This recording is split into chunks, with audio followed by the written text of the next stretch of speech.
Dimanche 23 avril 2023, La bonne nouvelle du jugement.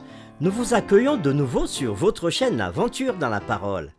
Quel que soit l'endroit où vous êtes ou ce que vous faites actuellement, nous voulons nous arrêter avec vous et souhaiter que Dieu nous accorde discernement et grâce par le Saint-Esprit dans sa parole en ce jour. Le texte à mémoriser que nous vous invitons à dire cette semaine avec nous se trouve dans Apocalypse, chapitre 14, le verset 7.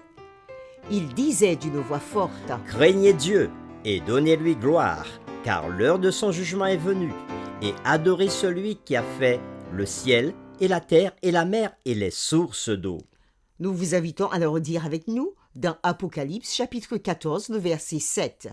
Il disait d'une voix forte, « Craignez Dieu et donnez-lui gloire, car l'heure de son jugement est venue, et adorez celui qui a fait le ciel et la terre et la mer et les sources d'eau. » Quel rapport y a-t-il entre le grand conflit et le jugement? Que révèle le jugement pour les croyants? Les réflexions de cette semaine nous aideront à répondre à ces questions. Et aujourd'hui, nous le ferons avec la séquence La signification de l'heure du jugement. le dernier livre de la Bible, Apocalypse, porte sur le point culminant du conflit entre le bien et le mal, qui dure depuis des siècles. Lucifer, un ange rebelle, a contesté la justice, l'équité et la sagesse de Dieu. Il a prétendu que Dieu était injuste et inéquitable dans sa façon de gérer l'univers. Le jugement final d'Apocalypse est au centre même de ce conflit sur le caractère de Dieu. Apocalypse chapitre 14, le verset 7 dit « Craignez Dieu et donnez-lui gloire, car l'heure de son jugement est venue, et adorez celui qui a fait le ciel et la terre et la mer et les sources d'eau. » Pourquoi est-il important que, juste après nous avoir parlé de l'évangile éternel, le message du premier ange parle du jugement de Dieu? Qu'est-ce que l'évangile éternel a à voir avec le jugement de Dieu? L'évangile et le jugement, deux parties du message du premier ange, sont indissociablement liées. S'il n'y avait pas l'évangile éternel, nous n'aurions aucun espoir dans le jugement.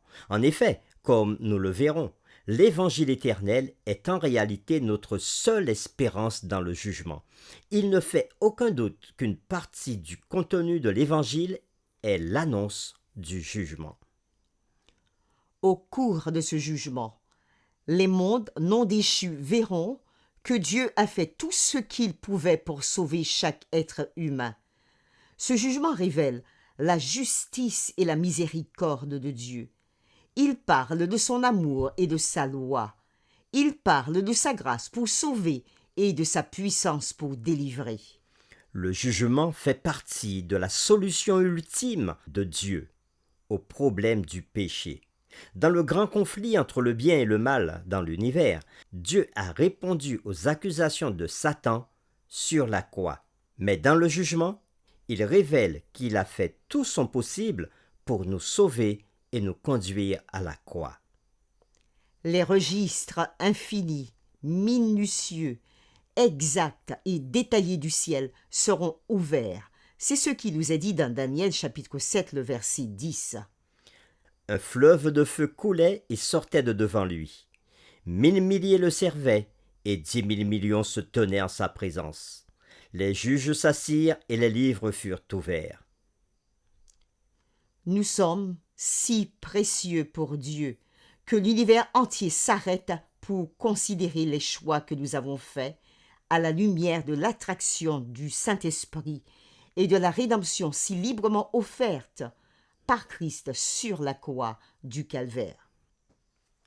Pour terminer, lisons ensemble et attentivement le psaume 51, les versets 1 à 4, et en particulier le verset 4.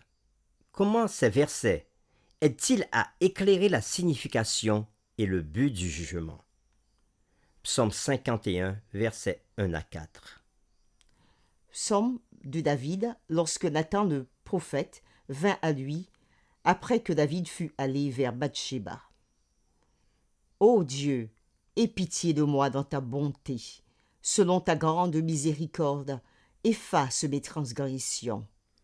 Lave-moi complètement de mon iniquité et purifie-moi de mon péché. Car je reconnais mes transgressions et mon péché est constamment devant moi.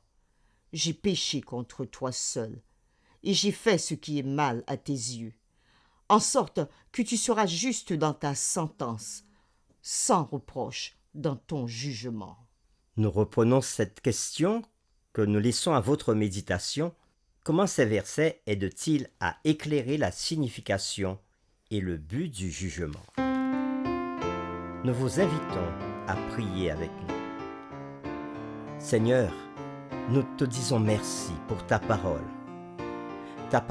qui est réconfortante et qui nous apprend qu'au lieu d'avoir une peur bleue du jugement, bien au contraire, nous devons avoir confiance en Jésus-Christ pour le jugement. Ta parole qui nous rappelle aussi que l'évangile éternel et le jugement sont étroitement liés. Et sans l'évangile éternel, nous ne pouvons pas être sauvés.